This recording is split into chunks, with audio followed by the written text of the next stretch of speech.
Apple పండ్లు పండిస్తున్నారు. యాపిల్లో ఎన్నో రకాల పోషకాలు ఉన్నాయి. ప్రతిరోజు ఒక యాపిల్ పండును తీసుకోవడం ద్వారా శరీరానికి అవసరమైన పోషకాలను అందించిన వారమవుతాం. తద్వారా మధుమేహం, మానసిక, గుండె సమస్యలను నియంత్రణలోకి తెచ్చుకోవచ్చు. రోజుకో యాపిల్ తింటే డాక్టర్ల దగ్గరకు వెళ్లాల్సిన పనిలేదని ఆరోగ్య నిపుణులు సూచిస్తున్నారు.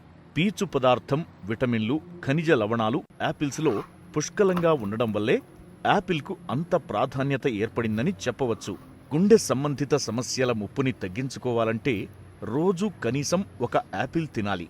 దీనిలోని పీచు పదార్థం కొలెస్ట్రాల్ స్థాయిలను నియంత్రణలో ఉంచుతుంది. అంతేగాక రక్తపీడనాన్ని అదుపులో ఉంచడానికి తోడ్పడి హృదయ సంబంధ సమస్యలు దరిచేరకుండా చూస్తుంది. రోజుకో గ్రీన్ యాపిల్ తినడం వల్ల కీళ్ల నొప్పుల నుండి ఉపశమనం పొందవచ్చు. మధుమేహం ఉన్నవారు సైతం యాపిల్స్ను నిరభ్యంతరంగా తినవచ్చని అనేక అధ్యయనాలు చెబుతున్నాయి.